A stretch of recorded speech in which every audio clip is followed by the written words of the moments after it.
Welcome to weekend with journalist స్థాయి. ఆంధ్రప్రదేశ్లో ఈ వారం ప్రధానంగా కీలక రాజకీయాల్లో చోటు చేసుకునే ప్రధానంగా గ్రాడ్యుయేట్ ఎమ్మెల్సీ ఎన్నికల ఫలితాలు, అలాగే రేపు జరగబోయే ఎమ్మెల్యే కోటాకు సంబంధించిన ఎమ్మెల్సీ ఎన్నికలు. ఈ విషయం చుట్టూనే రాజకీయాలు తిరుగుతున్నాయి.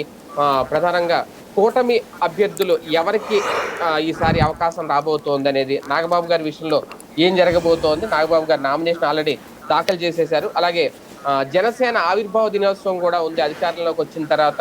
ఫస్ట్ టైం, వాస్తవానికి 10 ఏళ్ల తర్వాత ఇప్పుడు అధికారంలోకి వచ్చిన తర్వాత ఫస్ట్ టైం జరుపుకుంటున్న ఆవిర్భావ దినోత్సవ వేడుకలో పార్టీకి సంబంధించి ఎలాంటి దిశ నిర్దేశిస్తారు, అలాగే పవన్ కళ్యాణ్ గారు వ్యూహం ఏంటి, ఏం చెప్తారు భవిష్యత్తు కార్యాచరణకు సంబంధించి, అలాగే వివేక హత్య కేసుకు సంబంధించి మరొక కీలక ట్విస్ట్ ఏమైనా చూడబోతున్నావా, లేదు అంటే జగన్మోహన్ రెడ్డి గారికి వైసీపీలో కీలక నేతల మెడకు చుట్టుకునే కుట్ర ఏమన్నా జరుగుతుందా, ఇలా మరికొన్ని అంశాల మీద చర్చించే ప్రయత్నం చేద్దాం ఇవాళ వీకెండ్ విత్ జర్నలిస్ట్ స్థాయిలో. సార్, ముందుగా చూసుకుంటే పట్టభద్రుల ఎమ్మెల్సీ ఎన్నికల విషయంలో తెలుగుదేశం పార్టీకి మంచి జోష్ ఇచ్చే విజయాన్ని మూటగట్టుకున్నారు అనుకోవచ్చా?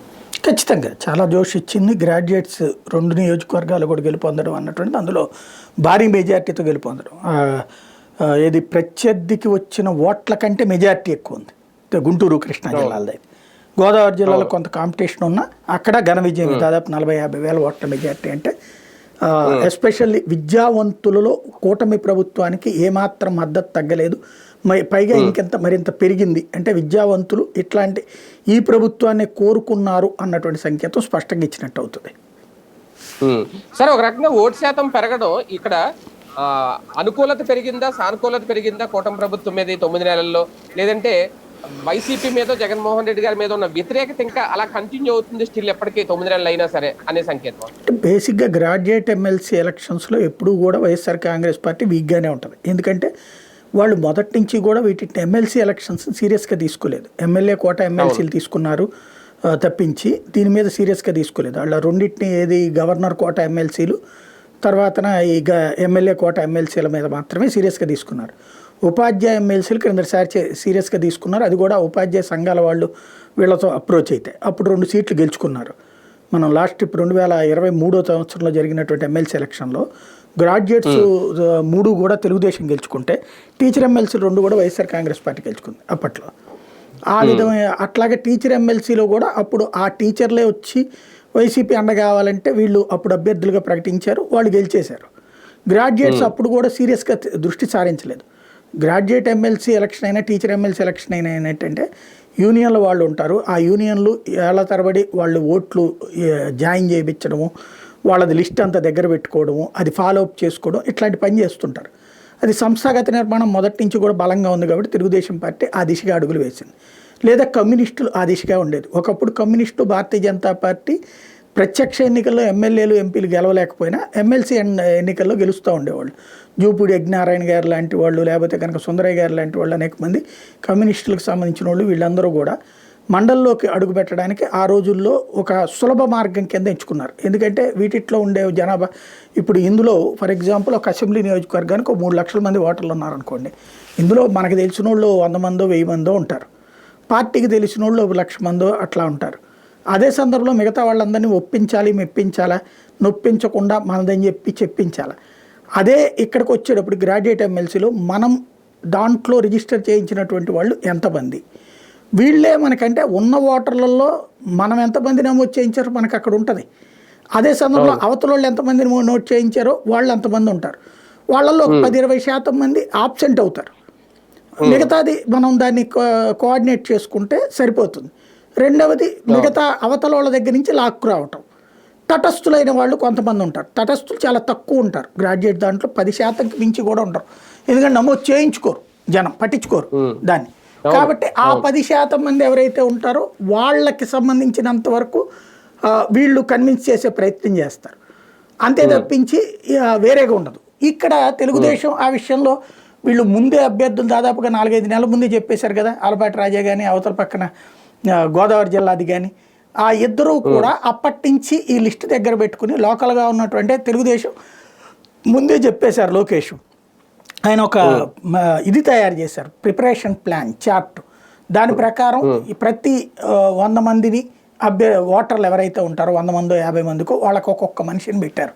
వాళ్ళు ఫాలో అప్ చేయడం, వాళ్ళు వీళ్ళల్లో వీళ్ళ సంతృప్తి అసంతృప్తి అన్నది చెక్ చేయడం. అసంతృప్తి ఉండుంటే గనక పై నాయకులతో మాట్లాడతాం. అది కార్పొరేటర్ స్థాయిలోనా, లేకపోతే మండల ఎంపీటీసీనా, ఎంపీపీనా, జిల్లా పరిషత్ చైర్మనా, లేకపోతే ఎమ్మెల్యేతో మాట్లాడించాలా, ఇట్లాంటిది ఓ ప్రొసీజర్ పెట్టేశారు. అలాగే ఒక్కొక్కళ్ళని 1-2 సార్లు టచ్ అయ్యే పద్ధతి చేసుకొచ్చారు. ఇంటికి కూడా వెళ్ళటం ఒకసారి అన్నటువంటిది చేసుకొచ్చారు. ఇది ఫలితం దక్కింది, ఘన విజయం సాధ్యానికి అది కారణం అవుతుంది అనమాట. ఇదే టైంలో సార్ ఒక రకంగా టీచర్ ఎమ్మెల్సీ ఎన్నిక విషయంలో దాన్ని ఎలా చూడాలి? అంటే వైసీపీకి ఏమన్నా సానుకూలత ఉందని అనుకోవాలా, లేదంటే టీచర్ల ఎమ్మెల్సీ ఎన్నికని అసలు దీంతో కౌంట్ చేయకూడదా? వాస్తవంగా టీచర్ ఎమ్మెల్సీ ఇంతకుముందు నేను చెప్పినట్టు 2023లో అయితే కనుక డైరెక్ట్గా అభ్యర్థులుగా ప్రకటించింది వైసీపీ. ఈ దఫా పోటీ చేయలేదు. ఇప్పుడు ప్రభావం వైసీపీది అయితే కాదు, కానీ అనవసరంగా అక్కడ కూటమి కెలుక్కుంది. అక్కడ తమ అభ్యర్థిని ప్రకటించినప్పుడు ఫాలోఅప్ చేసింది పాపం, చేయడం అయితే. కానీ టీచర్లలో అసంతృప్తి పెరుగుతోంది. ఏదైతే ఇప్పుడు మీరు చూడండి, ఇవాళ అర్జెంటుగా ఒక నిర్ణయం తీసుకున్నారు టీచర్ల బదిలీల మీద. ఏమని, సీనియారిటీ లిస్ట్ అనౌన్స్ చేయాలి, అట్లాగే ముందుగానే ఎవరెక్కడికి ట్రాన్స్ఫర్ అవుతారు ఇదంతా ఆన్లైన్ చెయ్యాలి అన్నటువంటి. ఇంతవరకు ఇది ఎందుకు చేయలేదు అంటే, ప్రభుత్వాలు ఎవరున్నా సరే తమ చెప్పు చేతల్లో ఉండేవాళ్ళని పనిచేయించుకోవడం, ప్లస్ లోకల్గా ప్రజాప్రతినిధులు దీంట్లో కూడా డబ్బులు తినేటటువంటి అలవాటు ఉంటుంది. ఇక్కడ ఒక టీచరు ఒక చోటకి, అంటే ఫర్ ఎగ్జాంపుల్ ఒక విజయవాడలో ఉన్నటువంటి టీచర్ గారు తను అక్కడే ఉండాలని కోరుకుంటాడు. వెళ్ళి ఎక్కడో ఆగిరిపల్లిలో పనిచేయాలో, నూజివీడులో పనిచేయాలో, విస్సనపేటలో పనిచేయాలో అనుకోడు. ఎందుకని? తను తన బిడ్డల భవిష్యత్తు చూసుకుంటాడు. ఇప్పుడు ఆ రాజధానిగా అమరావతిని ఎంపిక చేశాక దాదాపు 5-6 ఏళ్ల దాకా అక్కడ ఉన్నటువంటి ఉద్యోగులు రాలేదు కదా ఇక్కడికి. వాళ్ళు ఎంతసేపటికి ఆ పిల్లలు అక్కడ ఉన్నారు అన్నటువంటి పేరుతో మొదట్లో అసలు వచ్చేవాళ్ళు కాదు. హైదరాబాద్లో ఉన్నటువంటి సచివాలయానికి వెళ్ళి అటెండ్ అయ్యేవాళ్ళు. తర్వాత కాలంలో ఇక్కడికి చంద్రబాబు గారే స్వయంగా వచ్చి కూర్చున్నాక 20% మంది మాత్రం వచ్చేవాళ్ళు. ఆ తర్వాత అది చంద్రబాబు గారు పదే గట్టిగా ప్రెషర్ చేశాక వచ్చిన ఇక్కడేదో రూములు తీసుకుని ఉండటం, ఫ్యామిలీ కోసం శుక్రవారం మధ్యాహ్నం బయలుదేరి వెళ్ళిపోయి సోమవారం ఇది మంగళవారం మధ్యాహ్నమో లేదా సోమవారం మధ్యాహ్నమో వచ్చేవాడు. అట్లాగా నడిచింది. వాళ్ళ కోసం ప్రత్యేకంగా ఒక ట్రైన్ కూడా పెట్టడం కూడా జరిగింది. అట్లాగా నడిచినటువంటి చూసాం. అంటే ఉద్యోగులు తమ కుటుంబం కోసమే ఎక్కువ కాన్సన్ట్రేట్ చేస్తారు, టీచర్లు అదే కాన్సన్ట్రేషన్ ఎక్కువ ఉంటుంది. కాబట్టి బెజవాడలో ఉన్నటువంటి ఆయన్ని ఇప్పుడు అర్జెంటుగా తిరువురుకో విస్సనపేటకో వేశారనుకోండి సమస్య అవుతుంది. కాబట్టి వాళ్ళు ఏం చేస్తారు, లోకల్ ఫస్ట్ డిఈఓల్ని పట్టుకుంటారు. ఆ తర్వాతన ఈ ప్రభుత్వంలో ఎవరైతే ఈ పనులు చేస్తుంటారో వాళ్ళని పట్టుకుంటారు. దానికోసం అవసరమైతే వీళ్ళు అప్పు చేసైనా, బ్యాంకు లోన్లు తీసుకునైనా సరే లంచాలు కట్టుకోవడం అలవాటైపోయింది. ఈ లంచాలకి మంచాలు వేసే వ్యవహారం ఏళ్ల తరబడి జరుగుతుంది. దీనివల్ల సఫర్ అయిపోతున్నారు.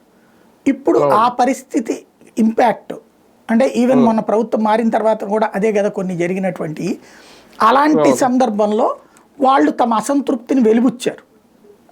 ప్రత్యేకించి ప్రభుత్వం లోకేష్ దగ్గర నుంచి చంద్రబాబు దాకా అందరూ చెప్పినటువంటి రఘువర్మని కాకుండా అతని ఆల్టర్నేటివ్ ఎంపిక చేసేటప్పటికి ఒక్కసారిగా ప్రభుత్వంలో కంగారు పుట్టింది, చైతన్యం వచ్చింది. ఓహో, మనం వీళ్ళనేది అసంతృప్తికి గురి చేసాం. ఏంటదయ్యా అంటే బదిలీలు అడ్డదిడ్డంగా జరుగుతున్నాయి. కాబట్టి ఇప్పుడు బదిలీల్ని ఒక స్ట్రీమ్ లైన్ చేయడం, అంటే వాళ్ళు ఎన్నికల్లో తమ కోపాన్ని చూపించిన దానితో వాళ్ళని సంతృప్తి పరిచే చర్యలకు ఇప్పుడు ప్రభుత్వం దిగుతోంది. అంటే టీచర్లు ఓ రకంగా బుద్ధి చెప్పారు, లేదా వాళ్ళ అవసరం విషయంలో ప్రభుత్వానికి ఒక షాక్ ఇచ్చారు అని చెప్పుకోవాలి. అంటే ఒక రకంగా గెలుపు ఓటములకు సంబంధించి సార్ ఎమ్మెల్యేలు క్రెడిట్ గా చూడాలా? ఇక్కడ చాలా కష్టపడ్డారు ఎమ్మెల్యేలు, మంత్రులు, మొత్తం వాళ్ళందరినీ కోఆర్డినేట్ చేసే విషయంలో చాలా జాగ్రత్తలు తీసుకున్నారు చంద్రబాబు నాయుడు గారు అనేది ఎవరికి దక్కుతుంది ఆ క్రెడిట్? లోకేష్కి దక్కుతుంది. ఎందుకంటే చంద్రబాబు గారు గెస్ట్ లెక్చర్ ఇచ్చారు, లోకేష్ రెగ్యులర్ మానిటర్ చేశారు. ఒక్కొక్కళ్ళని నేను ఇందాక చెప్పినట్టుగానే ఎన్నిసార్లు కలవాలి, ఎవరెవరు కలవాలి, ఎవరితో అప్రోచ్ అవ్వాలి, ఇదంతా. ఇప్పుడు ఫర్ ఎగ్జాంపుల్ లోకేష్ చెప్పాడు కదా అని చెప్పేసి నేను ఫీల్డ్లోకి వెళ్ళిపోతాను, ఆ ఓటర్ అడుగుతాను నాతో ఒకసారి మాట్లాడించండి ఎమ్మెల్యేతో అని చెప్పేసి నేను లోకేష్కి చెప్పే స్థితి ఉంటుందా నాకు? నేను ఫోన్ చేస్తే కనుక లోకేష్ దగ్గర ఉన్న పిఏ పొరబాబు అంటాడు. కాబట్టి అట్లాంటప్పుడు ఏం చేయాలి? దానికి ఆల్టర్నేటివ్గా లోకేష్ ఒక మార్గాన్ని సూచించాడు. సో ఆలపాటి రాజా పైన సో వాళ్ళు చూస్తారు, లేదా జీవి ఆంజనేయులు చూస్తారు. ఇట్లాగా ఒక సిస్టమ్ని ప్రిపేర్ చేశారు. ఆ సిస్టంలో ఎమ్మెల్యేని ఫైనల్ చేశారు. అంటే నువ్వు కార్పొరేటర్ వెళ్ళాలా, కౌన్సిలర్ వెళ్ళాలా, వార్డు మెంబర్ వెళ్ళాలా, వీళ్ళ పైన వీళ్ళు వెళ్ళేటట్టు అన్నటువంటి ఒక సిస్టమ్ని, మెకానిజం తయారు చేశారు. ఆ మెకానిజంని వాళ్ళు వాడుకోవడానికి ఒక వెసులుబాటు లభించింది. లేయర్లు, లో లేయరు, పై లేయరు, ఆ పై లేయరు, అది అవతల వాళ్ళు సంతృప్తి పడడానికి ఉపయోగపడింది. అందుకని విజయం సాధ్యమైంది. ఇదంతా లోకేష్ ప్లానింగ్. సార్ ఒక రకంగా అధికారులు ఉంటేనే ఇలాంటి కోఆర్డినేషన్ సాధ్యం అవుతుందా? ఎందుకంటే గతంలో కూడా జగన్మోహన్ రెడ్డి గారికి అధికారులు ఉన్నప్పుడు 4-5 ఇన్ఛార్జీలు వేయడం, రీజనల్ కోఆర్డినేటర్లు వేయడం ఇవన్నీ చేస్తుంటారు కదా. అధికారులు లేనప్పుడు కూడా జస్ట్ ఇది మహా అయితే 4 జిల్లాల్లో జరిగిన ఎన్నికలు ప్రతిపక్షంలో ఉండి కూడా ఇలాంటి కోఆర్డినేషన్ చేసి వైసీపీ అభ్యర్థిని నిలబెట్టడం అనేది సాధ్యం అవుదా? చేయలేరా? ఇక్కడ నేను ఇందాకనే చెప్పాను కదా, వీళ్ళకి కొన్ని నిర్లక్ష్యం వైసీపీ. ఓకే. అందులో వాళ్ళు మొదటి నుంచి లేరు ఆ సిస్టంలో. బట్ వీళ్ళు ప్రతిపక్షంలో ఉన్నప్పుడు కూడా గెలిచారు కదా. అవును. ఇప్పుడు ఇదే తెలుగుదేశం ప్రతిపక్షంలో ఉన్నప్పుడు కూడా గెలిచింది కదా 3 సీట్లు. అదే సమయంలో భారతీయ జనతా పార్టీ గెలిచింది కదా ఒకప్పుడు మాధవ్. కాబట్టి ఇక్కడ ఏంటంటే ఎవరు కోఆర్డినేట్ చేసుకోగలుగుతారో వాళ్ళు. ఇది ప్రతిపక్ష కొన్ని పార్టీలు చేయగలుగుతున్నాయి. ఇప్పుడు కూడా చూడండి, టీచర్ ఎమ్మెల్సీ గెలుపులో బీజేపీ కీలక పాత్ర. అక్కడ జనసేనను తెలుగుదేశం మద్దతు ఇచ్చిన రఘువర్మకు కాకుండా దామోదర్ నాయుడికి మద్దతు ఇచ్చింది బీజేపీ. అందుకనే అచ్చెన్నాయుడు గారు అబద్ధం చెప్పలేదు. అశ్వత్థామ అతపుంజరహ తరహాలో కూటమి గెలిపించింది. కూటమి ఇద్దరికి మద్దతు ఇచ్చింది. కాకపోతే వీళ్ళకు మద్దతు ఇచ్చింది ఈయనకి, వాళ్ళు మద్దతు ఇచ్చింది ఆయనకి. కాకపోతే వైసీపీ ఎవరికి మద్దతు ఇవ్వాలి. కానీ వాళ్ళు ఏంటి, ఆ ఓడిపోయినోడు వారిని వైసీపీ ఖాతాలో వేస్తున్నారు అంతే. అంతే. ఉత్తరాంధ్రలో ఏమన్నా తెలుగుదేశం పార్టీ ప్రాబల్యం తగ్గుతుంది అనే సంకేతం ఏమన్నా ఇచ్చినాయా? దానికి దీనికి అసలు సంబంధం లేదండి. ఈ టీచర్ ఎమ్మెల్సీలు, గ్రాడ్యుయేట్ ఎమ్మెల్సీలు ప్రాభవం తగ్గడం, ప్రాభవం పెరగడం ఉండదు. అందులో తొలినాళ్లలో కాబట్టి ఎండింగ్ మళ్ళీ ఎలక్షన్స్ ఎప్పుడైతే కనుక దీని ఇంపాక్ట్ మెయిన్ ఎలక్షన్స్ మీద రిఫ్లెక్ట్ అవుతుంది. దానికి సాక్ష్యం ఇంతకుముందు వైసీపీ ఓటమి. అంటే మామూలుగా జనరల్ గా మొన్న కూడా అసలు అధికారులు లేకపోయినా సరే అక్కడే 4 సీట్లు సంపాదించుకున్నంత సత్తా ఉంది మాకని చూపించుకున్నారు కదా. ఈసారి టీచర్ ఎమ్మెల్సీ కోల్పోవడం అంటే మీరు విశాఖపట్నం వరకే చూస్తున్నారు. విశాఖపట్నంలో 4 గెలిచారు, ఉత్తరాంధ్రలో ఓడారు కదా. బొత్స వీళ్ళందరూ గెలిచారు కదా, మొన్న కదా గెలిచింది. ఉత్తరాంధ్రలో తెలుగుదేశం పార్టీ ఎంత స్ట్రాంగ్ ఉంటుందో వైసీపీ కూడా అంతే స్ట్రాంగ్ ఉంది, కాంగ్రెస్ కూడా అంతే స్ట్రాంగ్గా ఉంది. గతంలో కాంగ్రెస్ నుంచినే కదా ఇప్పుడు వైసీపీకి వచ్చింది. విశాఖపట్నం కౌంట్ చేయడానికి లేదు. ఉత్తరాంధ్రలో ఎవరు బలం వాళ్ళకు ఉంటుంది. అదిలో ఇంకోటి ఏంటంటే 1 సైడెడ్ విక్టరీలు నడుస్తాయి. అక్కడ స్వీప్ లేచిపోతుంది ఒక్కసారి. ఇప్పుడు 2014లో మొత్తం ఈడు కొట్టారు టీడీపీ కూటమి, 2019లో మొత్తం ఈడు కొట్టారు వైసీపీ వాళ్ళు, ఇప్పుడు మళ్ళీ వీళ్ళు కొట్టారు. కాబట్టి ఉత్తరాంధ్ర ప్రత్యేకించి వాళ్ళ అసంతృప్తి అనేది ఏమి ఉండదు వాళ్ళది. ఇది మాత్రం మేనేజ్మెంట్ మీద డిపెండ్ అయి ఉంటుంది అంతే. ఎమ్మెల్యే కోటాకు సంబంధించి ఎమ్మెల్సీ ఎన్నికలు ఇప్పుడు ఆ ఉత్కంఠ అయితే నడుస్తోంది. తెలుగుదేశం పార్టీ నేతల్లో లేదంటే తెలుగుదేశం పార్టీ అధిష్టానంలో ఒక టెన్షన్ వాతావరణం ఏమైనా కనిపిస్తుంది? వాళ్ళు ఏ టెన్షన్ పడరు. ఎందుకంటే దీంట్లో టెన్షన్ పడాల్సిన పనే ఉంది. ఇప్పుడు ఎమ్మెల్సీ ప్రత్యక్ష ఎన్నికలు గెలిస్తేనే ఓడితేనో వాళ్ళ మీద ప్రభావం ఉంటుంది అనుకోవచ్చు. ఇదే ఉంది, వాళ్ళు ఏ పేరు రాసిస్తే వాళ్ళు పార్టీ అధినాయకత్వం మీ పేరు చెప్పినా నా పేరు చెప్పినా కూడా మనం కూడా వెళ్ళిపోవచ్చు ఎమ్మెల్సీగా. అదే ఆ పేర్లు చెప్పడంలోనే అంత ఇంకా ఉంది, సరదాగా ఎంజాయ్ చేస్తారు ఎంతమంది. ఇప్పుడు ప్రతి ఒక్కడు వచ్చి ఇప్పటిదాకా పలకరెచ్చనోడు పట్టించుకున్నోడు కూడా వచ్చి సారని తిరుగుతుంటాడు చుట్టూతా. తిరిగితే చూద్దాం. ఆశలు ఎప్పుడూ ఉంటాయి, పెరిగేదే ఉంది అందులో. ఆశలు ఉంటాయి. అదే మళ్ళీ ఇంకా వస్తాయి కదా, ఇప్పటితో ఏం అయిపోదు కదా. కాబట్టి ఇంకా మళ్ళీ ఛాయిస్లు ఉన్నాయి కదా. ఇప్పుడైతే ముందు ఏంటంటే ఓ రకంగా ఈ టైంలో ఆస్వాదించగలుగుతారు తమ సత్తా ఏంటనేది అధికారంలో ఉన్నవాళ్ళు. నాగబాబు పక్కన పెడితే 4 సీట్లు ఉన్నాయి. 4 తెలుగుదేశం పార్టీ బీజేపీకి ఇస్తుందా లేదా అన్నది ఏం తేల్చలేదు. ఇంకా బీజేపీ వాళ్ళు కూడా ఏం అడిగినట్లేరు. కాబట్టి అది పక్కన పెడితే మొత్తం 4 తెలుగుదేశం లాగానే ఉంది. ఒకటే ఉండేదల్లా ఏంటంటే మొహమాటం. ఒకళ్ళని తీసేస్తే ఒకళ్ళకి ఏమవుతుంది అనేది. అది ఒత్తిడి అనే కంటే కూడా మొహమాటం. ఇప్పుడు దేవినేని బొమ్మ నాకు కావాలంటున్నాడు, అశోక్ బాబు నాకు కావాలంటున్నాడు, సిట్టింగ్ ఎమ్మెల్సీ అశోక్ బాబు నాకు కావాలంటున్నాడు. జంగా కృష్ణమూర్తి నేను వైసీపీ నాకు సీట్ ఇచ్చినా కూడా జగన్ని తిట్టి మరి నేను మీ దగ్గరకు వచ్చాను కదా అంటాడు. ఇప్పుడు అతనికి అది కాబట్టి అట్లా లెక్కలు ఉంటాయి ప్రతిదానికి కూడా. ఈ లెక్కలకు సంబంధించినంత వరకు ఫైనల్గా లెక్క చూసేది తేల్చేది ఎవరయ్యా అంటే వీళ్ళ జాతకాలు ఇలా నుదుటిని తలరాత రాసేది నారా లోకేష్. చంద్రబాబు గారు సంతకం మాత్రమే పెడతారు. ఆయన రాష్ట్రపతి లాంటోడు ఇప్పుడు తెలుగుదేశం పార్టీలో. ప్రస్తుతం ప్రధానమంత్రి, తెలుగుదేశంలో ప్రధానమంత్రి నారా లోకేష్, ఆయనే డిసైడ్ చేస్తారు. వీళ్ళల్లో భవిష్యత్ తరాలని చూస్తాడు, కులాలు చూస్తాడు, వర్గాలు చూస్తాడు, అలాగే గతంలో పనిచేసినటువంటి రిపోర్ట్ చూస్తారు. ఇవన్నీ కలిపితే ఒరిజినల్గా ఏంటంటే బాగా రాసినటువంటి విద్యార్థులకు మార్కులు వేయడం సులభం, బాగా రాయని విద్యార్థులు తప్పించడం సులభం. ఇక్కడ అది మాస్టర్కి బాగానే కుదురుతుంది. ఇప్పుడు విద్యాశాఖ మంత్రి కదా ఆయన. అవును, కానీ పార్టీ ఇండివిజువల్ గా అధికారంలో ఉంటే ఓకే సార్, మీరు అన్నట్టు నారా లోకేష్ గారు ఫైనల్ డెసిషన్ చేసేయచ్చు. కానీ ఇక్కడ పొత్తు ధర్మం కూడా పాటించాలి. అదైతే చంద్రబాబు నాయుడు గారు కరెక్ట్ గా సమపాలనలో చేస్తారేమో. ఇంకా ధర్మం లేదు, అధర్మం లేదు, అయిపోయింది కదా. నాగబాబుకి ఇచ్చేసారు, ఒక సీట్ అయిపోయింది. ఇంకో పార్టీ ఉంది కదా, ఇంకా అది వాళ్ళు ఏం అడగట్లేదు కదా. వాళ్ళు అడగకుండా వీళ్ళు ఎందుకు ఇస్తారు? అడిగితేనే పోరా అనేటటువంటి పరిస్థితిలో ఉంటుంటుంది. దాంట్లో ఎందుకు ఇవ్వాలనే మాటలు మాట్లాడే రోజులు ఉంటాయి. అట్లాంటిది ఇక్కడ ఇవ్వాలనే వాళ్ళే అడగనప్పుడు వీళ్ళకేం బాధ, వీళ్ళే చేసుకుంటే కాదనేది ఎవరు? ప్రెషర్ చేయగలిగినంత సీన్ బీజేపీకి ఉంది అక్కడ? నథింగ్. అయ్యో, డైరెక్ట్గా ఒక ఆశ్రమం బగలగొట్టారు, కూలగొట్టారు అటవీ శాఖ వాళ్ళు. అలాగే రాయచోటి దగ్గర దాడే జరిగింది హిందువుల మీదన. ఎవరు మాట్లాడారని? బీజేపీని నోరు మీద పట్ల దాని మీదన. విచిత్రం ఏంటంటే బీజేపీకి పుట్టుక కారణమైనటువంటి ఆర్ఎస్ఎస్ హిందూ పరిషత్తుల మీద కేసు పెట్టారు, డైరెక్ట్గా ఎఫ్ఐఆర్లో రాశారు పేరు. వాళ్ళే మూసుకు కూర్చున్నారు. అంటే పాప వాళ్ళిద్దరు మాట్లాడుతున్నారు, బీజేపీ వాడు మాత్రం నోరు మీద పట్ల మాకెందుకు వచ్చిన గొడవలే అని చెప్పేసి. మరి అంతగా లొంగిపోవటము, లేకపోతే కనుక మేమేదో అసలు బీజేపీ అని వాళ్ళు ఫీల్ అవ్వట్లేదు. ఆ నాయకులు, ఎమ్మెల్యేలు, లేకపోతే రాష్ట్ర బాధ్యులు, వీళ్ళందరూ కూడా వాళ్ళందరూ బీజేపీలో ఉన్నటువంటి టీడీపీ బీ టీం కిందనే ఫీల్ అవుతున్నారు. వాళ్ళు చంద్రబాబు గారిని సంతృప్తి పరచాలనుకుంటున్నారు కానీ తమ పార్టీని సంతృప్తి పరచాలనుకోవట్లా. తెలుగుదేశం ఎదగాలని కోరుకుంటున్నారు కానీ బీజేపీ ఎదగాలని ఎవడో కోరుకోవట్లేదు. అక్కడ 3 ఎంపీలు ఉన్నారు, 8 మంది ఎమ్మెల్యేలు ఉన్నారు. ఎవరు మాట్లాడుతున్నారు? వీళ్ళందరూ కూర్చుని ఎక్కడ కన్విన్స్ అవుతున్నారు? ఎక్కడ అసలు డిబేట్ చేస్తున్నారు? ఏం అడగాలి? అసలు ఇప్పుడు ఇష్యూ వచ్చేసింది, ఎందుకని ఒకసారి మీటింగ్ పెట్టుకోవాలా? మనం అడగాలా లేదా అన్నది. అంతకుముందు అయితే కనుక సీట్లు ఎన్ని అడగాలో కూర్చుంటున్నాం మీటింగు, లేకపోతే ఒంటరిగా పోటీ చేయాలా, కూటమే, ఈ నాటకాలన్నీ ఎందుకు? ఇప్పుడు వచ్చేటప్పటికి మర్చిపోవడం ఏంటి ఇవన్నీ? అంటే ఎవరి దగ్గర లోపం ఉంది? నాయకత్వంలోనా, పార్టీలోనా? అది ముందు చెక్ చేసుకోవాలి. పవన్ కళ్యాణ్ గారితో భేటీ అయ్యారు కానీ ముందు కనీసం భారతీయ జనతా పార్టీకి సంబంధించి ఏ నాయకుడితోనూ భేటీ అవ్వలేదు. పురంధేశ్వర్ గారు వచ్చి కూర్చొని ఏమైనా మాట్లాడతారంటే కూడా అవ్వలేదు. పవన్ కళ్యాణ్ గారు ఆయనంతటా ఆయన వెళ్ళాడు కానీ చంద్రబాబు గారు పిలిచి మాట్లాడాల. కాబట్టి పిలిచి మాట్లాడతారు అనుకునే అమాయకత్వంతో ఉంటే అది తెలివి తక్కువతనం. పవన్ కళ్యాణ్ స్వయంగా వెళ్ళి నేను మీతో కూర్చోవాలంటే అప్పుడు పదండి అని చెప్పేసి అసెంబ్లీ హాల్లో కూర్చున్నారు. ఆ తర్వాత మాట్లాడుకున్నాక వీళ్ళేమో దొంగ వార్తలు రాశారు. ఆ తర్వాత దానికి రివర్స్లో ఆయన గేమ్ ప్లే చేశాడు. ఫైనల్గా ఇలా గేమ్లో సచ్చినట్టు పావులుగా మారక తప్పలేదు, ఒప్పుకోక తప్పలేదు. అదే సందర్భంలో ఇక్కడ కథ వేరు కదా. అసలు బీజేపీని అడిగినోడు లేడు, బీజేపీ తరపున అడిగినోడు లేడు. చాలా ఇమీడియట్ గా, అంటే ఇంకా టైం ఉన్న నామినేషన్ స్వీకరణ సంబంధించి ఇమీడియట్ గా ఆయనతో నామినేషన్ వేయించడం, పేరు ప్రకటించడం, ఇదంతా చూస్తే టీడీపీ జనసేన మధ్య ఏం జరుగుతుందనేది పవన్ కళ్యాణ్ గారు అబ్జర్వ్ చేస్తున్నారా?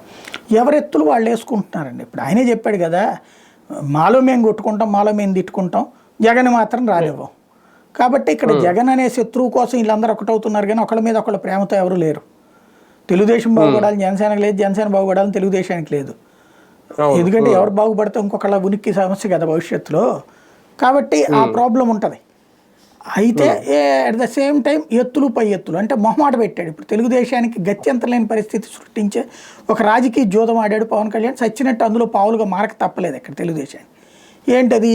వాళ్ళిద్దరు పేపర్లో రాయించడం ద్వారా ముందు అన్నా తమ్ముల మధ్యన గొడవ పెట్టే ప్రయత్నం చేశారు. ఎప్పుడైతే నామినేటెడ్ పోస్టు ఒక కార్పొరేషన్ చైర్మన్ మా అన్నయ్యకి చాలని చెప్పి పవన్ కళ్యాణ్ అన్నాడు అన్నాక నాగబాబుకి ఏం ఫీలింగ్ ఉంటుంది, నాగబాబు అభిమానులకి ఏం ఫీలింగ్ ఉంటుంది, మెగా అభిమానులకి ఏం ఫీలింగ్ ఉంటుంది? ఆ స్టేజీలో ఒకటి. రెండో పక్కనేమో రాజ్యసభ సీట్ వస్తుంది కాబట్టి ఇప్పుడు ఇవ్వట్లేదు అన్నటువంటి కోణం. అది కూడా పవన్ కళ్యాణ్ చెప్తేనే చేస్తున్నాడు అన్నటువంటి కోణం. ఈనాడు జ్యోతి ఇద్దరు కూడా పవన్ కళ్యాణ్ చెప్పాడా అది ఆ ముక్క, చంద్రబాబు చెప్పాడా, లేకపోతే అక్కడ ఏమైనా కూర్చుని ఉన్నది విన్నారా వీళ్ళు? లేదు, వీళ్ళు రాసేశారు. పోనీ ఇవాళ వరకు దానికి ఏమైనా సమాధానం ఇచ్చారా? ఏమన్నా మేబీ రేపు రాధాకృష్ణ గారు తన ఎడిటోరియల్ కాలంలో ఏమన్నా రాస్తారని చూడాలి. వాళ్ళు ఎట్లా రాశారు ఈ పాయింట్ అన్నటువంటిది. అది పక్కన పెడితే అక్కడ కథ నడిచింది. బేసిక్గా ఏమైంది, అక్కడ రివర్స్లో ఈయనకి ఏం వేసాడు, పేరు అనౌన్స్ చేసేసి 10 మంది ప్రపోజర్స్ చాలు కదా. 10 మంది ప్రపోజర్స్ జనసేనకే ఉన్నారు కదా, 21 మంది. వాస్తవంగా 21 మంది జనసేన, 8 మంది తెలుగుదేశం అదే బీజేపీ వాళ్ళు కలిపితే సరిపోతుంది. ఇంకొక 5-6 కావాల్సి వస్తుంది సరిగ్గా చెప్పాలంటే. అవసరం లేదు కదా, ఇప్పుడు గొడవలు పెట్టుకోవాలని కాదు కదా, అనౌన్స్ చేసేసారు. అందుకనే లోకేష్ విష్ణుకుమార్ రాజు దాని మీద సంతకం పెట్టినటువంటి పరిస్థితి. కాబట్టి తన సీట్ తను గుంజుకున్నాడు. వాళ్ళకి ఇవ్వకుండా లాక్కోవాలి, దాని మీద కర్చీఫ్ వేసేయాలని వీళ్ళు ప్లాన్ చేశారు. కర్చీఫ్ తీసేసి తనకి ఇనప రాడ్డు గుచ్చేసాడు దాని మీద పవన్ కళ్యాణ్. అంతే తేడా. ఆయన ఎత్తుగడ, ఆయన వ్యూహాలతో ఆయన సిద్ధంగా ఉన్నారు అంతే పవన్ కళ్యాణ్. నాగబాబు గారితో కోట అయిపోయినట్టేనా సార్? ఇంకా ఇందులో జనసేన కోట అయిపోయినట్టేనా? అంతే కదా, ఒకటి ఎమ్మెల్సీ అనుకున్నారు, ఇచ్చేశారు. మంత్రి పదవి కూడా ఇస్తారు, ఆ కోట క్లియర్ అయిపోతుంది.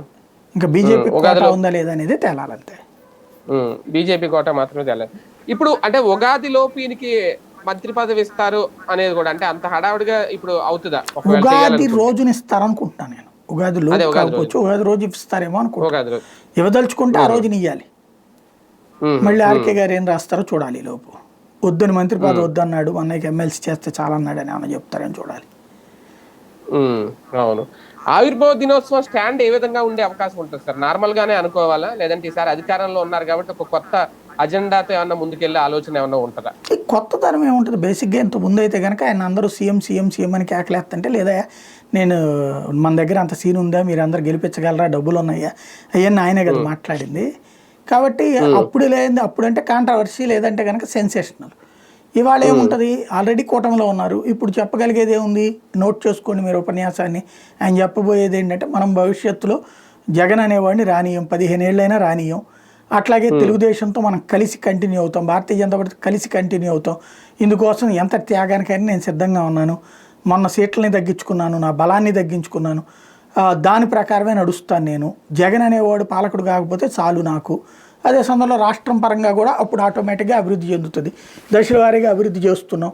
అభివృద్ధి అంటే ఎట్లా ఉంటుందో, అసలు ఈ రాష్ట్రానికి ఒక దిశ నిర్దేశించి మనం చెప్పి చేసి చూపించాం. అదే సందర్భంలో కార్పొరేటర్కి ఎక్కువ, ఎమ్మెల్యేకి తక్కువ అని జగన్ చేసిన విమర్శల మీద ప్రతిగా ఈయన విరుచుకుపడతాడు. ఆయన కోడికెత్తికి ఎక్కువ, లేకపోతే కనుక ముఖ్యమంత్రికి తక్కువ లాంటి పదాలు ఈ యొక్క సెటైర్లు వేస్తాడు. ఓవరాల్గా జరిగేది అదే, అంతే తప్పించి ఇంకా విధానపరమైన నిర్ణయం జనసేన తరపున తీసుకోవడానికి ఏముందని కొత్తగా.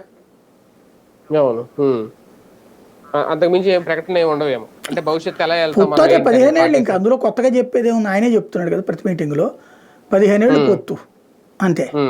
15 ఏళ్ల పాటు సీఎం అనే పాయింట్లు అరవద్దు, 15 ఏళ్ల తర్వాత ఇంకంటే అది వద్దని చెప్పేస్తారు అనుకోవాలేమో. సీఎం పదవి గురించి ప్రత్యేకించి చెప్పేదే ఉంది, ఆయనే వద్దని చెప్పేశాక. ఒక రకంగా సూపర్ 6 విషయంలో క్లారిటీ ఇచ్చారా ఈ సభల్లో? క్లారిటీ వచ్చేసిందా, ఇక ఈ పథకాలు తప్ప ఎప్పట్లో అమలు చేయడానికి మేము సిద్ధంగా లేవు అని? సూపర్ 6 అనేటటువంటిదే ఓ పెద్ద హంబక్ అనేది తేలిపోయింది.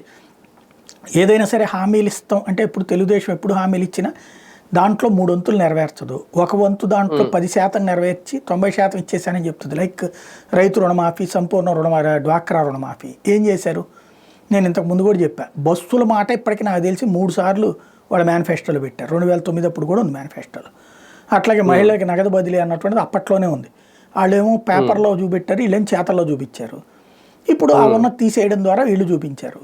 మహిళా సాధికారతకి సంబంధించి ఇప్పుడు ఇదే డ్వాక్రా మహిళలతో టీ స్టాల్ పెట్టించడం, కాఫీ స్టాల్ పెట్టించడం, లేకపోతే పచ్చళ్ళ సెంటర్లు పెట్టించడం, ఇట్లాంటి పనులు చేస్తారు తప్పించి వాళ్ళు వెల్ సెటిల్డ్ అయ్యేటటువంటి పని చెయ్యరు. ఎందుకంటే ఒక పేదోడు వెల్ సెటిల్డ్ అయితే కనుక పని చేయడానికి రాడు అన్నటువంటిది వ్యాపారవేత్తల ఫీలింగ్, పారిశ్రామికవేత్తల ఫీలింగ్. వాడు ఎప్పుడు కూడా ఆకలితో ఉండాలా, కడుపు నకనకలాడుతూ ఉండాలి, అప్పుడు సంపాదించుకుని బ్రతకాలి. కాబట్టి అప్పుడు ప్రభుత్వాలు చెప్పిన మాట వింటారు, పార్టీలు చెప్పినటువంటి మాట వింటారు. కడుపు నిండా తింటే కనుక అప్పుడు ఏం చేస్తారు, జగన్ ఇంట్లో కూర్చోబెట్టినట్టు కూర్చోబెడతారు. ఏడాదికి 40-50 వేల రూపాయలు డబ్బులు సంపాదించుకున్నటువంటి మహిళ ఏం చేసింది, నువ్వు ఇంట్లో కూర్చోయని ఆయన ఇంట్లో పంపించింది. కాబట్టి ఇచ్చినోడే సర్వనాశనం అయినప్పుడు ఇష్టం ద్వారా ఏం కోరుకోవాలా? ప్లస్ చంద్రబాబు నాయుడు ఇస్తాడని ఓట్లేసిన వాళ్ళు లేరు, 100కి 90 మంది ఇవ్వడానినే ఓట్లేశారు. ఓ 10% మంది ఉంటారేమో తెలుగుదేశం అభిమానులు అయి ఉంటారు వాళ్ళు, మనవాడు చెప్తే చేస్తాడులే అన్నట్టు. అది కూడా లోకేష్ కూడా చెప్పాడు కదా అన్నాడు. అది వినడానికి బాగుండేటువంటి గొప్ప విశేషం తప్పించి కాదు ఏమి అన్నది ఇప్పుడు తేలిపోయింది. ఒక రకంగా ఫీజు రీఎంబర్స్మెంట్ విషయంలో ఇంకా క్లారిటీ రాలేదు. విద్యా దీవెన, వసతి దీవెన సంబంధించి వీళ్ళు కూడా మన మధ్యన ఏదో ఉద్యమం చేస్తానని చేయలేదు. నారా లోకేష్ గారు అప్పుడు ఎంత 5,000 కోట్లు ఎంతో రిలీజ్ చేస్తామని చెప్పారు, కానీ ఆ లెక్కన కట్టగేయలేదు, అది కూడా ఇంకా చేయలేదు. కానీ తల్లికి వందనం విషయంలో మాత్రం ఓకే, ఆ లెక్క ఒక కన్ఫ్యూజన్ గా ఉంది, అందరికీ ఇస్తామని చెప్తున్నారు. బడ్జెట్ లో జరగాల్సిన కేటాయింపులు అంటే ఓన్లీ సూపర్ 6 పథకాలకు సంబంధించి లేదంటే హామీల గురించి ఎందుకు చాలా వరకు పక్కన పెట్టారు? కేవలం అప్పులేనా, వేరే కారణాలు ఏమన్నా ఉన్నాయా, చేయలేరా? సంపద సృష్టి తర్వాతే ఇవన్నీ చూస్తామని అనుకుంటున్నారా, చూద్దాం అనుకుంటున్నారా? ఒక్కొక్కరిది ఒక్కొక్క విధానం ఉంటుంది. ఇప్పుడు వీళ్ళ కాన్సెప్ట్ ఏంటంటే, జగను అడిగినోడికి అడగనోడికి ఇద్దరికి చేయడం. అందుకని వైట్ రేషన్ కార్డులు ధనికులకు కూడా వచ్చినాయి, అబో మిడిల్ క్లాస్ కూడా వచ్చినాయి. వీళ్ళు అందులో తీసేస్తామని ఒక పక్కన చెప్తున్నారు, నెంబర్ 1. అందుకని వాళ్ళు బడ్జెట్లో తక్కువ చూపించుంటారు, వీళ్ళు చెప్పినంత సంఖ్య లేరు. కానీ రాష్ట్ర వ్యాప్తంగా 87 లక్షలు వీళ్ళు లెక్కేస్తున్నారు కరెక్ట్గానే. ఇందులో పేదలు ఎంతమంది, ధనికులు ఎంతమంది? ధనిక వర్గాలకు సంబంధించిన వాళ్ళకి 20,000 మంది తీసేస్తే అయిపోతుంది కదా. ఏదో ఒక 20 లక్షల మంది, 2 లక్షలు, 3 లక్షలు, 5 లక్షలు తీసేస్తే సరిపోతుంది కదా. దానికి తగ్గట్టే వీళ్ళు లెక్కేసి ఉంటారు. నేను అనుకోవడం ఏంటంటే white ration card holders or income based లెక్క చూసుకున్నప్పుడు ఆ లెక్కలు చూసుకుని ఉంటారు. వీళ్ళు టోటల్ పిల్లల్ని చూస్తున్నారు, అందులో అబో మిడిల్ క్లాసు రిచ్ కూడా లెక్కేస్తారు కదా. వీళ్ళు అట్లా కాకుండా పేదలు మధ్యతరగతి వరకు ఇస్తారనుకుంటా, అది మేబీ. ఉచిత బస్సు విషయంలో ముందు చెప్పిందేనా సార్, మధ్యలో ఏమన్నా మడం తిప్పుతున్నారా, మాట మారుస్తున్నారా? ఓన్లీ జిల్లా వరకే అన్నాం మేము, మొత్తం ఏం చెప్పలేదు అనేది మొన్న మహిళా మంత్రి గారు చెప్పిన మాట. ఇందులో మాట మార్చారు. వాస్తవంగా చెప్పింది ఏంటంటే పల్లె వెలుగు బస్సుల్లో ఫ్రీ అన్నారు కానీ జిల్లాలో మాత్రమే అని చెప్పలేదు. పల్లె వెలుగు బస్సుల్లో ఫ్రీ అన్నారు. పల్లె వెలుగు అంటే ఎక్స్ప్రెస్లు నాన్ స్టాప్కి లేకుండా ఇక్కడ పల్లె వెలుగు ఎక్కేసి, ఇప్పుడు ఫర్ ఎగ్జాంపుల్ విజయవాడ నుంచి గుంటూరుకి పల్లె వెలుగు ఉంటుంది, కానీ ఇప్పుడు జిల్లా అంటే విజయవాడలో వరకే తిరగాల, ఎన్టీఆర్ జిల్లా వరకే తిరగాల, మళ్ళీ కృష్ణా జిల్లా కుదరదు. అంటే ఓ పార్లమెంటరీ స్థాయి 7 అసెంబ్లీ స్థానాలు, దాంట్లో ఏముందంటే పాత జిల్లాలో పెద్ద కాబట్టి అప్పుడు కొంచెం పాజిబిలిటీ ఉండేది, దాంట్లో జిల్లాలు పెరిగాక చిన్నది. ఇంకోటి ఏంటంటే దాంట్లో ఈ 7 అసెంబ్లీ నియోజకవర్గాల పరిధి అంటే ఓ సిటీకి దాన్ని ఏమంటారు, సిటీ బస్సుకి ఎక్కువ, మెట్రో బస్సుకి తక్కువ, అంతే. దాంట్లో అసలు ఆ బస్సులో ఉండి సాగుపోయి 100కి 90 ఉండవు, అందరూ ఆటోలు ఎక్కినే పోతారు, 7 సీటర్ ఆటోలు. కాబట్టి అదొక ఫెయిల్డ్ ప్రాజెక్టుగా మిగులుతుంది, జస్ట్ కాలక్షేపానికి. అది కూడా ఇప్పుడే కాదు కదా, వచ్చే ఏడాది చూస్తారు, అది కూడా చూడాలి. ఎప్పుడు చూసినా ఈ బస్సులు ఫ్రీ అన్నది ఎప్పుడో స్కూల్ పిల్లలకి బస్సులు ఫ్రీ అన్నటువంటిది 98, 99 మేనిఫెస్టోలు అప్పుడు కూడా ఉన్నాయి, వెళ్ళాయి. ఇప్పుడు కొత్త కాదు, వాళ్ళు ఎప్పుడు మా హామీలు ఇస్తూనే ఉంటారు బస్సుల విషయంలో. కాకపోతే అమలు చేసిన వాళ్ళు దేశంలో కాంగ్రెస్ పార్టీ వాళ్ళే 2 రాష్ట్రాల్లో కూడా. కానీ అక్కడ చూసిన తర్వాత అట్లా చేసే ధైర్యం చాలట్లేదు వీళ్ళకి మేబీ. అవును, ఆ 2 రాష్ట్రాలు చూసాక భయపడ్డారేమో. విద్యా వ్యవస్థలో కొన్ని కీలక మార్పులు వస్తున్నాయా నారా లోకేష్ గారు వచ్చిన తర్వాత? అవి ఏమన్నా గమనిస్తున్నావా? అది మంచికేనా? బేసిక్గా విద్యా వ్యవస్థ మార్పులు అనేటటువంటిది ఎవరికి వాళ్ళు చేస్తారు, చేసేటప్పుడు మాదే గొప్ప అంటారు, ఆచరణలో ఫైనల్గా ఏమవుతుంది అనేది చూడాలి. ప్రస్తుతం ఇదివరకటి రోజుల్లో వాళ్ళు ఒక రకమైనటువంటి విద్యా సంస్థలు విలీనీకరణ పెట్టారు, వీళ్ళు ఇంకో రకం పెడుతున్నారు. వాళ్ళు టీచర్ ట్రాన్స్ఫర్లో ఒక రకం పెట్టారు, వీళ్ళు ఇంకో రకం పెడుతున్నారు. ఇవన్నీ ఇది గొప్పదని మనం సర్టిఫై చేయలేము. ఫైనల్గా ఆచరణలోకి వచ్చాక ఏది సక్సెస్ అవుతుంది అది ముఖ్యం. ఒకప్పుడు మన విద్యా వ్యవస్థకి వాళ్ళ విద్యా వ్యవస్థకి చాలా తేడా ఉంది. వాళ్ళ టెక్నాలజికల్ సర్కమ్స్టాన్సెస్కి అనుగుణంగా ఇప్పుడు కార్పొరేట్ విద్యా సంస్థలో ఏమేమి ఫెసిలిటీస్ ఉండాలో అవన్నీ ఇవ్వాలన్నటువంటిది జగన్ ప్రభుత్వం తీసుకున్నట్టు నేను. వీళ్ళు అందులో ఎంతవరకు అమలు చేస్తారు దాని ప్రకారం ఇప్పుడు ట్యాబులు తీసేశారు ఆల్రెడీ. ఇప్పుడు కాకపోతే 12th క్లాస్ వరకు భోజనాలు అంటున్నారు, ఒకటి ప్లస్ ఒకటి మైనస్. దీంట్లో ఎక్కువ మంది ఏది సాటిస్ఫై అవుతారు అన్నటువంటి దాని మీద ఫ్యూచర్ డిపెండ్ అయి ఉంటుంది. అవును, అంటే బిల్డింగ్ అడ్మినిస్ట్రేషన్ ఈ మార్పులు అయితే జగన్ ఉన్నప్పుడు చూసాను సార్.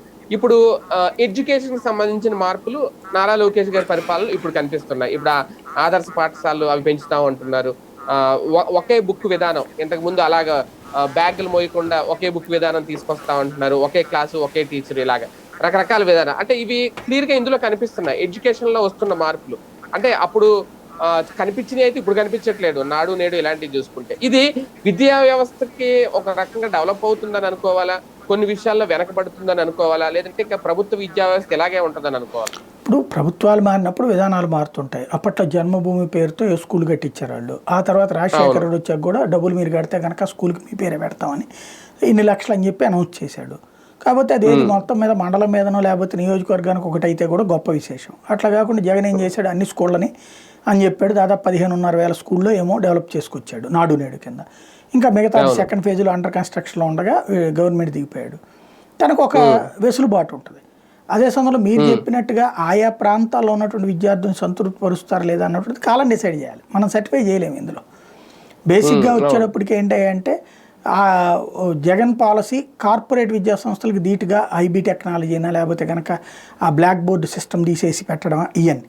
లోకేష్ సిస్టమ్ ఏంటి, అదే ఉన్నటువంటి పౌరుల్ని ఇబ్బంది కలగకుండా చూడటం అన్నటువంటి. ఈ రెండిట్లో ఏది వాస్తవం, ఎవరి టైంలో విద్య వచ్చింది ఎవరి టైంలో విద్య తగ్గింది అన్నటువంటి భవిష్యత్తు చెప్పాలి, కానీ ఇప్పటికిప్పుడు మనం జడ్జ్ చేయలేము దాంట్లో. సార్ మరో కీలక అంశం రేపు ఉగాది నుంచి ప్రారంభించబోతున్నాం, అది కూడా పీపీపీ విధానం, పబ్లిక్ ప్రైవేట్ పార్ట్నర్షిప్ విధానం. అంటే ఓకే, అది ప్రారంభిస్తామంటున్నారు. ఆల్రెడీ ఈ అసెంబ్లీ సమావేశాలు గమనిస్తే ప్రధానంగా ఆయన బీజేపీకి సంబంధించి ఆయన మంత్రి సత్యకుమార్ గారు, ఆయన 2 విషయాల్లో నేను అబ్జర్వ్ చేసింది. మన మెడికల్ కాలేజీల విషయంలో కూడా, అంటే 17 మెడికల్ కాలేజీలు పెండింగ్ ఉన్న పీపీపీ విధానంలో వాటిని పూర్తి చేస్తాం అన్నారు. అలాగే మొన్న రోడ్ల విషయంలో కూడా పీపీపీ విధానంలో వాటిని పూర్తి, అంటే ప్రతిదీ పీపీపీ విధానానికి వెళ్ళిపోబోతున్నాయా భవిష్యత్తులో పనులన్నీ అందులోనే అవుతాయా, అది ఎంతవరకు సాధ్యం అనేది కూడా ఒక మేజర్ ప్రశ్నలా ఉండిపోద్దా భవిష్యత్తులో? బేసిక్గా ప్రజల మీద భారాలు కానీ పీపీపీ అయితే నో ప్రాబ్లం అండి. ప్రజల మీద భారాలు అయితే ఆ తర్వాత ప్రజలు దాన్ని తిరస్కరిస్తారు, చేత్కరిస్తారు. లేదా కొన్ని విషయాల్లో పీపీపీ సిస్టమ్ బాగుంటుంది కూడా.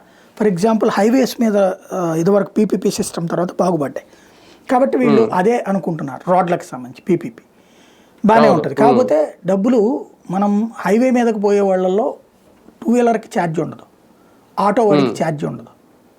కాబట్టి సాధారణ ప్రజలకు పెద్ద ప్రాబ్లం లేదు. బస్సులో వెళ్ళే వాళ్ళకి ఛార్జీలు వేస్తున్నారు. మొదట్లో దాని మీద కోపగించారు, తర్వాత అర్థం చేసుకుని అలవాటు పడిపోయారు. కానీ ఎక్కువగా దాన్ని మెయింటైన్ చేసే వాళ్ళు ఎవరు? కార్లు ఇట్లాంటి వాళ్ళు. వాళ్ళకి ఆ డబ్బుల గురించి పెద్ద లెక్కలోకి ఉండదు. కానీ పల్లె ప్రాంతాల్లో ఎలా ఛార్జ్ చేస్తారు వీళ్ళు? పల్లె ప్రాంతాల్లో కనుక కార్లకి లారీలకి ఎట్లాంటి దానికేననుకోండి పీపీపీ వల్ల నష్టమే ఉండదు, పబ్లిక్ కూడా యాక్సెప్ట్ చేస్తారు. అయితే లిమిట్ పెట్టుకోవాలి. ఇప్పుడు ఒకే ఏరియాలో for example Vijayawada Gannavaram Hanuman junction ఉంది. విజయవాడ నుంచి హనుమాన్ జంక్షన్కి పోయేటటువంటి వాళ్ళు గన్నవరం మీదగానే పోవాలి. రోజుకి 20-30 సార్లు అటు ఇటు తిరగాల్సి వస్తాయి. తిరిగినప్పుడు అలా డబ్బులు అంటే కడుపు రగిలిపోతాయి. అప్పుడు ఏ పాస్లో పెట్టుకోవాలి. అప్పుడు ఆ కన్స్ట్రక్షన్ చేసేవాడికి లాభం ఉండదు. అలాగని చెప్పి ప్రతిసారి డబ్బులు వసూలు చేస్తే కాళ్ళు ఎరగొడతానంటాడు. అందుకని వీళ్ళు ఏం చేస్తున్నారు, ఇప్పుడు పీపీపీ పద్ధతిలో టెండర్లు పిలుస్తా వైబిలిటీ గ్యాప్ ఫండింగ్ వీళ్ళు ఇస్తామంటున్నారు. అంటే అక్కడ లాభం రాదు కాబట్టి వీళ్ళు ఇస్తామంటున్నారు. అంటే వీళ్ళ కార్యకర్తలు బాగుపడతారు ఇప్పుడు దానివల్ల. అంటే దానికి మళ్ళీ సెపరేట్ టెండర్లు ఉంటాయా? అంతే కదా, వయబిలిటీ గ్యాప్ ఫండింగ్ సంబంధించి టెండర్లు ఏం లేదు. ప్రాజెక్ట్కి కాస్ట్ లెక్కేశాక అందులో వాళ్ళు కట్టేది 80%, వీళ్ళు ఇచ్చేది 20% అధికారికంగా. అనధికారికంగా ఏం చేస్తారు, రోడ్డు వాల్యూ ఫర్ ఎగ్జాంపుల్ 10 కోట్లతో కన్స్ట్రక్షన్ వాల్యూ ఉందనుకోండి, వీళ్ళు 20 కోట్లో చెప్తారు. చెప్పేసేసి అందులో యాడ్ చేసేస్తారు. అంటే అప్పుడు వైబిలిటీ గ్యాప్ ఫండింగ్ కొంత ప్లస్ ఈ కన్స్ట్రక్షన్ కాస్ట్లో కొంత. ఇప్పుడు ఒక రోడ్డు 10 లక్షల రూపాయలకు రోడ్డు వేసారంటే ఒరిజినల్గా 3 లక్షలతో అయిపోద్ది. కానీ 7 లక్షల రూపాయలు మధ్యలో కింద స్థాయి దళారీ దగ్గర నుంచి పై స్థాయి దాకా తింటుంటారు. ఇది మినిమం అనమాట, అది నడుస్తుంటుంది. మరొక వ్యవహారం ఈ వారంలో జగన్ ఆస్తుల వ్యవహారానికి సంబంధించి, అంటే షర్మిలను ఇన్వాల్వ్ చేయొద్దని విజయమ్మ గారు చెప్తున్నారా, లేదంటే షర్మిలే ఈ వ్యవహారం నుంచి తప్పుకోవాలనుకుంటున్నారా? ఏం జరుగుతుంది అసలు? ఏమీ జరగదు. అదేంటంటే ఫైనల్గా వాళ్ళు కొట్టేస్తారు కేసు, మళ్ళీ దాని మీద హైకోర్టుకి వెళ్ళాలి. సింపుల్ లాజిక్ వల్ల ఏంటంటే అందులో ఉన్నటువంటి ఏకైక అంశం వల్ల తనని జైల్లో పెట్టే అవకాశం ఉంటుంది జగన్ని. ఏది, తన బెయిల్ని రద్దు చేసేందుకు ఒక పావుగా వాడారు. అది ఏది అప్పుడే ఈడీ అటాచ్మెంట్ నుంచి యువతలకు రాగానే గబక్కని మళ్ళీ చేసుకున్నారు. అది రేపు పొద్దున ఈడీ ఫ్యూచర్లో ప్రాబ్లం తీసుకురాకుండా ముందు జాగ్రత్తగా దాని మీద ఈ కేసు వేశారు. ఇది అదేదో వెనక్కి లాక్కోవాలని కాదు, ఇప్పుడు లాక్కోవడానికి కూడా ఏం లేదు. సరస్వతి పవర్ వాళ్ళు ప్రస్తుతం ఎవరు లాక్కున్నారు, రాష్ట్ర ప్రభుత్వం లాక్కుంది. ఇప్పుడు అందులో ఏం ఉరుగుతుంది, వీళ్ళందరికీ ఏమీ ఉండదు. ఇప్పుడు కోర్టు ఖర్చులు కూడా వీళ్ళే పెట్టుకోవాలి. జగన్ లేకపోతే ఆ కోర్టు ఖర్చులు విజయమ్మను షర్మిల యాడ్ నుంచి డబ్బులు తెచ్చుకోవాలో కూడా తెలియదు వాళ్ళకి. చివరికి మళ్ళీ వీళ్ళు ఏమైనా మేనేజ్ చేసుకుని అవి మళ్ళీ మీకు రాసిస్తామని చెప్పాలి వాళ్ళకి. అంటే ఒక రకంగా జగన్ గారు ఇరుక్కున్నట్టేనా నేను అనేది? సరస్వతి పవర్స్ లో అసలు షేర్ లీన్కి లేవు, మొత్తం బదలాయించేసారు, అయిపోయింది. అసలు భారతి గారు కానీ అసలు కొంచెం వాటా కూడా లేదని చెప్పేసిన తర్వాత ఆల్రెడీ అటాచ్ లో ఆస్తులు ఉన్నాయి అని చెప్పి ఈడీ చెప్తుంటే మరి దానికి ఏం సమాధానం చెప్తారు జగన్మోహన్ రెడ్డి? అందులో ఆయన ఇరుక్కునేదే ఉంది. ఇప్పుడు ఈడీ అటాచ్ చేసింది, ఈడీ ట్రిబ్యునల్ దాన్ని రిలీజ్ చేసింది. రిలీజ్ చేసిన టైంలో విజయమ్మ గారికి రాసిచ్చాడు. విజయమ్మ దాన్ని షర్మిలకి ఇచ్చేసింది. తప్పు వాళ్ళిద్దరిది కానీ నాది కాదు కదా అంటున్నాడు. ఇప్పుడు అలా అనడం కోసం ఇది పెట్టింది. ఇంక ఇందులో ఇరుక్కోవడం ఏముంది? అలా కాకుండా ఈడీ అటాచ్ చేసి ఉండగా సైలెంట్గా అమ్మేసి ఉంటే అది. కాబట్టి అక్కడ కోర్టులో రేపు పొద్దున్న సుప్రీంకోర్టులో లేదా సిబిఐ కోర్టులోనూ ప్రాబ్లం రాకుండా చూసుకుంటున్నాడు అంతే. కానీ ఈ వ్యవహారాన్ని ఉద్దేశించి అరెస్ట్ చేసేంత అవకాశం ఉంటుందా భవిష్యత్తులో? సీన్ ఏమి ఉండదు. జగన్ అరెస్ట్ చేసే ధైర్యం తెలుగుదేశం ప్రభుత్వం చేస్తుందని నేను అనుకోను. చేసి మళ్ళీ జగన్ని సీఎంగా చేస్తానని నేను అనుకోను.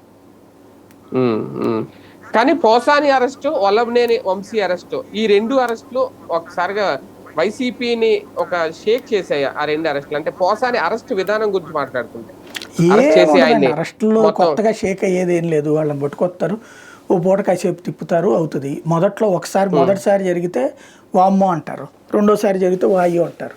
రోజు జరుగుతున్నప్పుడు ఏంటి, ఇవాళ మనవాడిని పట్టుకెళ్ళినట్టున్నారా అనే లెక్కన ఉండిపోతారు వాళ్ళు. అంటే ఒకసారి అరెస్ట్ చేయడం, పట్టుకెళ్ళడం, జైల్లో పెట్టడం, తర్వాత విచారించడం ఎంతవరకు ఓకే. కానీ మొత్తం అటు రాయలసీమ నుంచి ఇటు ఉత్తరాంధ్ర వరకు తిప్పేస్తున్నారు ఆయన మొత్తం. అన్ని పోలీస్ స్టేషన్లు చూపించేస్తున్నారు మొత్తం. అది ఒక రకంగా వేరే వాళ్ళకి ఒక భయం పుట్టించిందా, రేపు పొద్దున్న నన్ను అరెస్ట్ చేసిన నా పరిస్థితి కూడా ఇదేనేమో అని? ఆల్రెడీ ప్రిపేర్డ్గానే ఉంటారు కదా. ఇప్పుడు వైసీపీ అధికారంలో ఉన్నప్పుడు వీళ్ళు అంతే తిప్పారు కదా. ఇప్పుడు రఘురామకృష్ణరాజు మీద ఒకేసారి బోళ్ళు చోట్ల కేసులు పెట్టలేదా? పెట్టారు కానీ అక్కడ కేసులకు వచ్చి పీటీ వారెంట్లు ఇచ్చి ఆ పోలీస్ స్టేషన్ తీసుకెళ్లి అక్కడ విచారణ చేసి అంత జరగలేదు కదా. అంటే అక్కడ పోలీస్ స్టేషన్ లో ఆ రోజులు పోలీసులు వీళ్ళ మాట వినేవాళ్ళు తక్కువ ఉన్నారు. ప్లస్ ఇంకోటి కోర్టుల ద్వారా వాళ్ళు అడ్డుకోగలిగారు. వీళ్ళ కోర్టుల ద్వారా అడ్డుకోవడం చేత అవట్లేదు. ఇప్పుడు రఘురామకృష్ణరాజు కేసులో కోర్టు ఇచ్చిన ఆదేశాలు, తీన్మార్ మల్లన్న కేసులో కోర్టు ఇచ్చిన ఆదేశాలు, రాహుల్ గాంధీ తర్వాత అతని పేరేంటి ఓవైసీ ఇట్లాంటి వాళ్ళు పెట్టిన కేసుల సందర్భంగా కంప్లైంట్లు అదే కోర్టులకు అప్రోచ్ అయినప్పుడు ఒక్కొక్కరి మీద అప్పుడు కూడా 20-30 కేసులు కదా, వాటికి సంబంధించి కోర్టులు ఇచ్చిన ఆదేశాలు, వాటన్నిటి తీసుకొచ్చి ఆ కాపీలన్నీ పెడితే ఇక్కడ అసలు సీనే ఉండదు ప్రాక్టికల్గా. కాకపోతే ఏంటంటే ప్రస్తుతానికి దబాయించేస్తున్నారు. ఆ దబాయింపు ద్వారా భయపెట్టేసి తమ హస్తగతం చేసుకోవాలనుకుంటున్నారు. అది కామన్ థింగ్ అనమాట ఇక్కడ. వంశీ, కోసాన్ని టార్గెట్ చేయడానికి ఓన్లీ జనసేన మెయిన్, జనసేన వెనకుందా, అందుకే బాబు గారు ఎంత చేస్తున్నారు అనేది కూడా ఒక చర్చ అయితే నడుస్తుంది సార్. ఎలా చూడాలి దాన్ని? తప్పేం లేదు. జనసేన వాళ్ళు అడిగితే చేసి పెట్టారు అనుకోవచ్చు. నీకు ఒకటి నాకు ఒకటి అని ఇందులో ఏమైనా షేర్ చేసుకున్నారు. మీ వాడిని ఒకటి మా వాడి మిమ్మల్ని ఇబ్బంది పెట్టిన ఒకటి వేస్తాం, మమ్మల్ని ఇబ్బంది పెట్టిన ఒకటి వేస్తాం అని ఫీల్ అయ్యి ఉంటారు. అందులో భాగంగా అయ్యి ఉంటుంది. ఎందుకంటే మొన్న నాదెండ్ల మనోహర్ గారు కూడా కాకినాడ వచ్చినప్పుడు ఆయన మాట్లాడేది మాట్లాడనమాట. నెక్స్ట్ దువ్వాడిని ఉద్దేశించి కూడా ఆయన మాట్లాడారు. ఇలాగే ఉంటది, నోరు జారితే ఎవరైనా ఆల్రెడీ ఒకరు పడుతున్నారు, రేపు ఇంకొకరు రెడీగా ఉన్నారు అని. ఇప్పుడు వాటితో ఒక మంచి జరుగుతుంది, ఒక చెడు జరుగుతుంది. ఒకటి భయపడాలా, భయపడతారు ఇప్పుడు తాత్కాలికంగా. రేపు పొద్దున ఇవాళ వీళ్ళు మాట్లాడుతున్నారు కదా, మరి వీళ్ళ మీద కూడా రేపు పొద్దున అదే ఉంటది కదా. నేర్పిన విద్య నీరజాక్ష ఉంటది. ఇవాళ రోజున జగన్ చేసింది మేము ఫాలో చేస్తున్నాం అంటారు. రేపు పొద్దున జగన్ ఎంతకంటే 2 నెలలు చేస్తాడు కదా, నడుస్తుంది. ఇంకా ఈ కామన్ థింగ్. ఇక దాంట్లో ఏంటంటే సంస్కారం అనేది చచ్చిపోయాక, రాజ్యాంగం అనేది పక్కన పెట్టేశాక, చట్టాన్ని అడదిడ్డంగా వాడేసుకుంటున్నాక ఎవరిష్టం వచ్చినట్టు వాళ్ళు కథ నడుపుకోవచ్చు. ఇక ఇందులో వల్ల ఏంటంటే ఇందులో ఎవరు విలన్లు లేరు, అందరూ హీరోలే. అదే సందర్భంలో అందరూ విలన్లే, హీరో ఎవరు లేరు. ఇది ఈ పాత్రలో. అరెస్ట్ అయిన వాళ్ళకి తగిన భరోసా కల్పించగలుగుతున్నారా జగన్మోహన్ రెడ్డి గారు? ఇప్పుడు అధికారంలో లేరు కాబట్టి భరోసా కల్పించడానికి ఆయన ఏమన్నా నిన్ను విడిపిస్తానులే అన్న అని చెప్తాడా? లాయర్లను పంపిస్తాడు, విడిపించే ఏర్పాటు చూస్తాడు. ఇదంతా కామన్. కాకపోతే ఏంటంటే సైకలాజికల్గా పలకరించడం, పరామర్శించడం ఇది చేస్తున్నాడు కదా, అప్పుడప్పుడు నడుస్తుంటుంది అది. అవును. ఇక జాతీయ రాజకీయాలు సార్, ప్రధానంగా తమిళనాడు స్టాలిన్ ఒక కొత్త ఉద్యమానికి ఏమన్నా తెరలేపారా?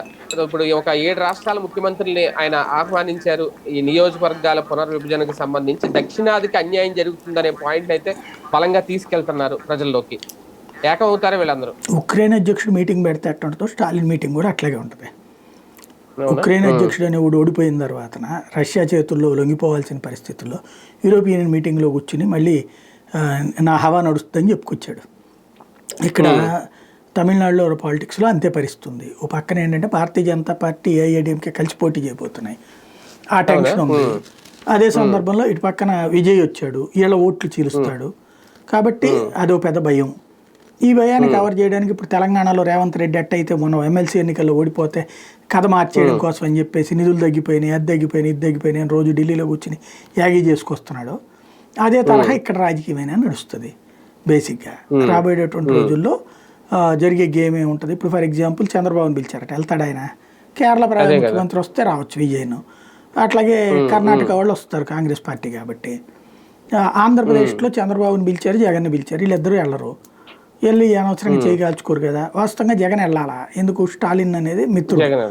కాకపోతే ఆ వెళ్ళడం అంటే కేంద్రానికి తగాద కోపం తెప్పించినట్టు అవుతుంది. కాబట్టి వెళ్ళకపోవచ్చు.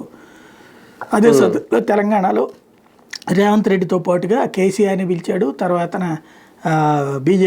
వీళ్ళని కూడా పిలిచాడు, మన దాని పేరేంటి, ముగ్గురిని పిలిచాడు అక్కడ తెలంగాణలో కూడా. ఇద్దరిని అనుకుంటా, కేసీఆర్ని కాంగ్రెస్ని ఇద్దరిని పిలిచాడు. అందులో కాంగ్రెస్ పార్టీ వస్తే కేసీఆర్ వెళ్ళి, కేసీఆర్ పిలిస్తే కాంగ్రెస్ వెళ్ళదు కదా బేసిక్గా. సమస్య అది. ఒకటేంటంటే ఫస్ట్ దీనికంటే ముందు స్టాలిన్ సమాధానం చెప్పాల్సింది ఏంటంటే, దక్షిణాది అంటే 4 రాష్ట్రాలు ఉన్నాయి, మొత్తం 5 అనాలేవు. కేరళ కంటే తమిళనాడు సీట్లు ఎక్కువేగా.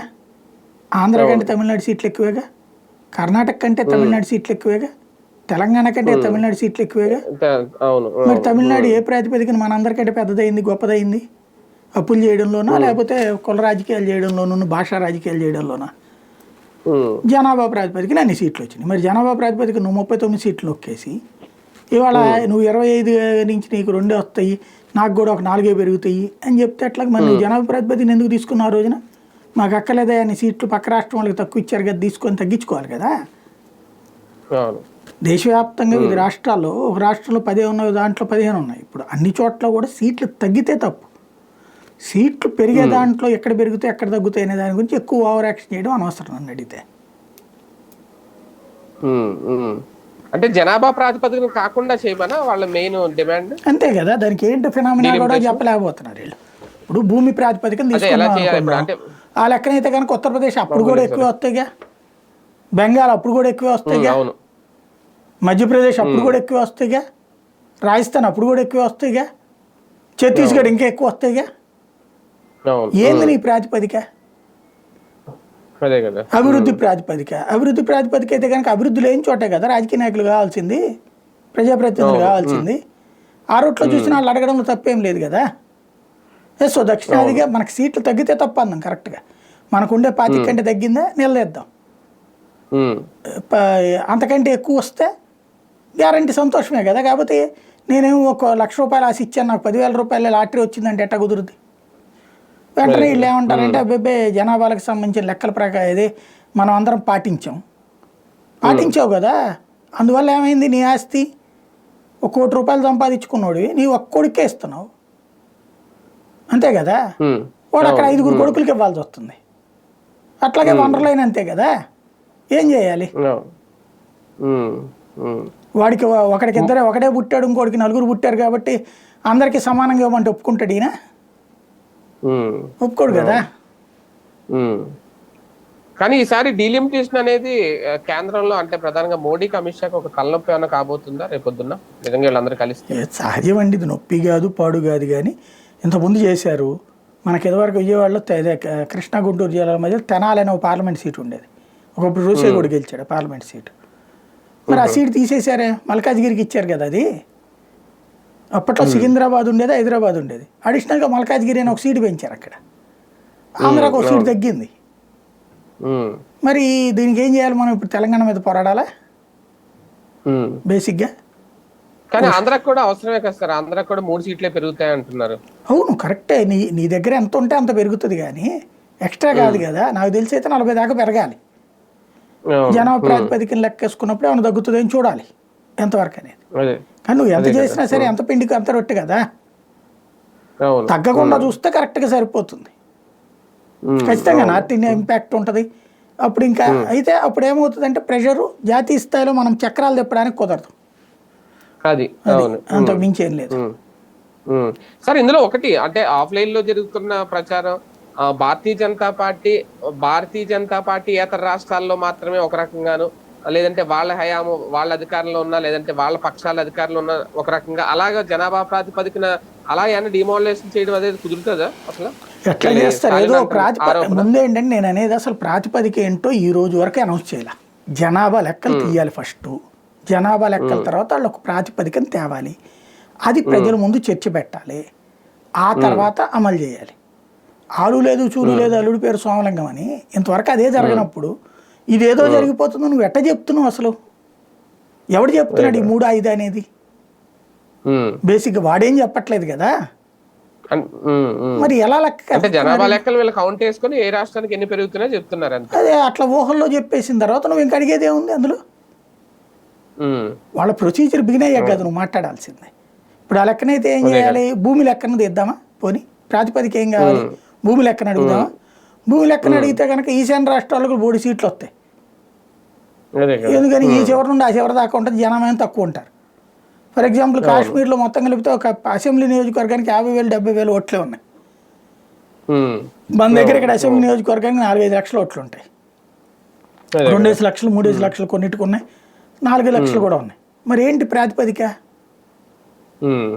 ప్రాతిపదికల్లో అన్నది మనం అది వచ్చేదాకా చెప్పాలి కదా. ఇంతకాలం మరి ఈ అన్యాయం ఎట్టా జరిగింది? అది ఎవరు మాట్లాడా? అదే కదా. Right right. చూద్దాం మొత్తానికి పునర్వర్గ నియోజకవర్గ విభజన సంబంధించి స్టాలిన్ అయితే 7 రాష్ట్రాలకు లేఖలు అయితే రాశారు. 22 సమావేశం కూడా పెడుతున్నామని చెప్తున్నారు. మరి ఎంతమంది వెళ్తారు, ఎవరు వెళ్తారు, ఏంటి, ఎవరు వెళ్ళకపోతే ఎవరికి పరీక్ష అనేది కూడా ఒక చర్చ. ఓవరాల్ గా ఆంధ్రప్రదేశ్ రాష్ట్రంలో ఇక నుంచి రాజకీయాలు చాలా హాట్ గా నడిచే అవకాశం కనిపిస్తోంది. రేపు ఎమ్మెల్యే కోటాకు సంబంధించి జరిగే ఎమ్మెల్సీ ఎన్నికల తర్వాత కూడా నిర్ణయాలు ఎలా ఉంటాయి, ఇప్పుడు ఎవరిని అభ్యర్థులుగా ప్రకటిస్తారు, ఏ పార్టీకి ఎన్ని సీట్లు వస్తాయి, పొత్తు ధర్మంలో భాగంగా బీజేపీకి అవకాశం వస్తుందా లేదా, ఇవన్నీ ప్రశ్నలకు మరికొద్ది రోజుల్లో సమాధానం దొరికే అవకాశం ఉంటుంది. తర్వాత రాజకీయాలు ఎలాంటి మార్పులు వస్తాయని ఇక వేచి చూడాల్సిన అంశం. ఇది వాళ్ళ వీకెండ్ విత్ జర్నలిస్ట్.